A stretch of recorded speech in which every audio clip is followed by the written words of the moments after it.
Buset, Malaysia pecat 115 tentara yang ogah perang dengan Indonesia. I wouldn't say that we have not done anything at all on cultural diplomacy, but to formalize it under the Ministry of Foreign Affairs, we have now just started.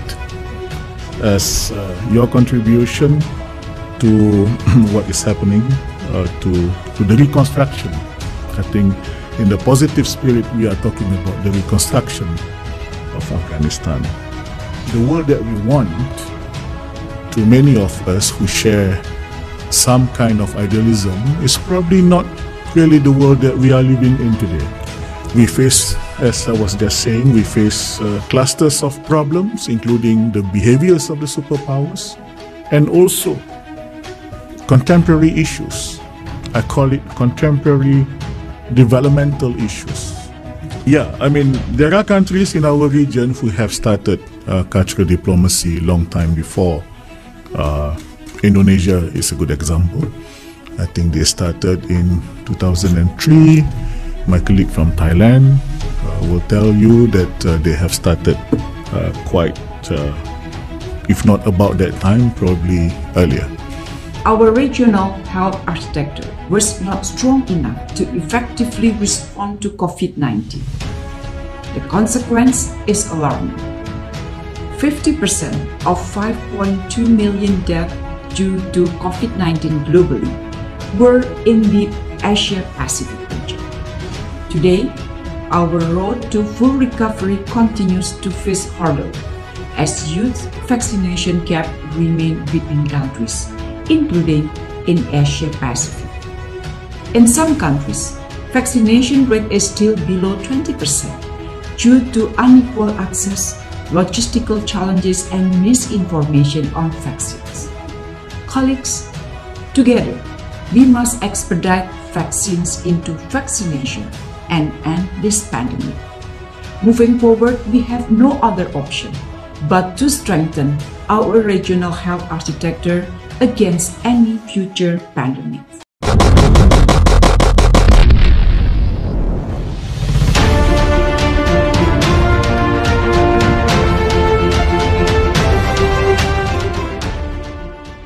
Akibat menolak ikut ogah perang dengan Indonesia, Pengadilan Malaysia melakukan pemecatan terhadap 115 pengawal nasional pada Jumat. Hal itu dilakukan kepada prajurit yang mengajukan banding terkait pemecatan mereka. Menurut laporan kantor berita setempat pada Kamis bahwa banyak pasukan yang ogah diperintahkan dalam operasi khusus Malaysia melawan Indonesia. Sejak minggu lalu sudah banyak prajurit yang menolak bergabung dengan kampanye militer Malaysia, namun kasus ini merupakan konfirmasi resmi pertama, melansir dari CNN pada Jumat. Pengadilan militer di Malaysia mengatakan masih memeriksa dokumen yang diperlukan dan menanyai pejabat Garda Nasional. Berdasarkan pemeriksaan tersebut, mereka menyimpulkan para prajurit yang menjadi terdakwa secara sewenang-wenang menolak melakukan tugas resmi, sehingga pengadilan juga menolak banding mereka. Sidang mengenai hal tersebut dilakukan secara tertutup. Pengadilan mengatakan keputusan itu diambil untuk menghindari terungkapnya rahasia militer. Sejak serangan yang dilancarkan Indonesia, Malaysia menutup erat informasi soal kondisi pasukannya dan jumlah korban peperangan sejak konflik berlangsung. Beberapa media independen Malaysia hingga lembaga terkait mulai bocor soal kondisi perang sebenarnya. Muhammad Izam, Bulgar nasionalis Malaysia, mengatakan ada banyak keluhan dan kekhawatiran yang terdengar ketika unit pertama dirotasi dari zona perang untuk beristirahat. Di Malaysia, Iza mengatakan ada banyak kasus tentara yang menolak untuk berperang dengan Indonesia, tetapi menolak untuk memberikan rincian dengan alasan masalah hukum dan keamanan. Direktorat Intelijen Indonesia melaporkan bahwa di beberapa unit Malaysia, sebanyak 60% hingga 70% tentara menolak untuk bertugas. Beberapa perwira Malaysia yang bertempur dengan Indonesia tidak senang dengan petinggi militer dan PM Anwar Ibrahim karena pelaksanaan perang yang buruk, kata Muhammad Izam, seorang blogger nasionalis Malaysia berpengaruh setelah mengunjungi zona konflik. Hampir 1 bulan sejak Indonesia memerintahkan pasukan penyerang Malaysia, belum terlihat kapan akan berakhir.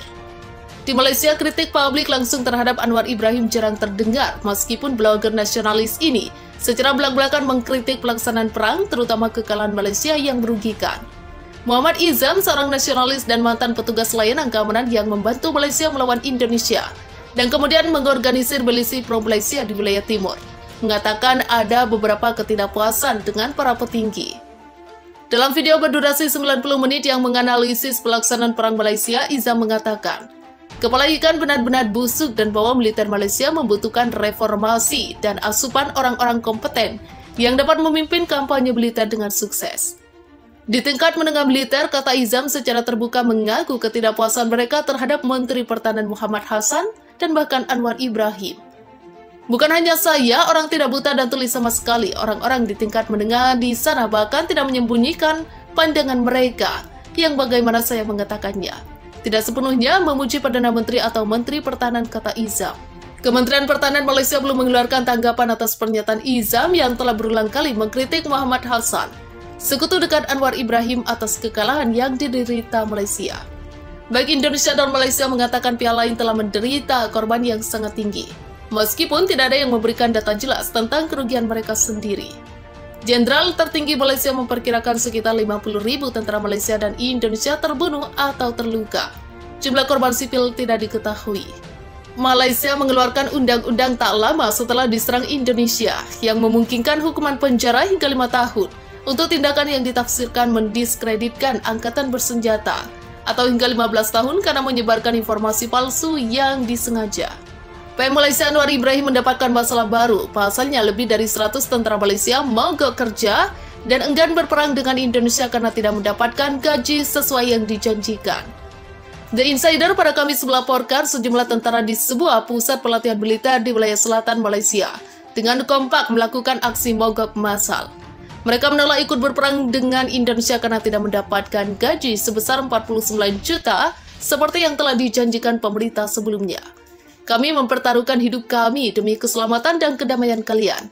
Kami menolak untuk berpartisipasi dalam operasi militer khusus dan akan mencari keadilan sampai kami dibayar sesuai dengan yang dijanjikan oleh pemerintah, ujar mereka dalam pernyataan. Selain The Insider, media Malaysia pada Rabu juga menyebut beberapa orang yang tengah menjalani wajib militer melakukan mogok massal dengan tidak menghadiri latihan dan menutup ruang penyimpanan senjata. Sebuah video yang dirilis oleh media Malaysia menunjukkan para tentara melakukan aksi protes. Satu untuk semua untuk satu, seru mereka. Kendati begitu, laporan-laporan tersebut belum dapat diverifikasi. Berdasarkan Institute for the Study of War, pemerintah Malaysia telah menjanjikan gaji lebih dari 2 kali lipat dari rata-rata kepada sukarelawan dan mereka yang bersedia berpartisipasi dalam perang dengan Indonesia. Diperkirakan Malaysia harus merogoh kocek yang sangat besar selama 6 bulan ke depan untuk membayar para sukarelawan. Namun dengan situasi di Malaysia, banyak pihak meragukan kemampuan finansial Malaysia untuk memenuhi angka tersebut. Akibat menolak ikut ogah perang dengan Indonesia, pengadilan Malaysia melakukan pemecatan terhadap 115 pengawal nasional pada Jumat.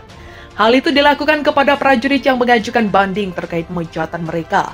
Menurut laporan kantor berita setempat pada Kamis bahwa banyak pasukan yang ogah diperintahkan dalam operasi khusus Malaysia melawan Indonesia. Sejak minggu lalu sudah banyak prajurit yang menolak bergabung dengan kampanye militer Malaysia, namun kasus ini merupakan konfirmasi resmi pertama, melansir dari CNN pada Jumat. Pengadilan militer di Malaysia mengatakan masih memeriksa dokumen yang diperlukan dan menanyai pejabat Garda Nasional.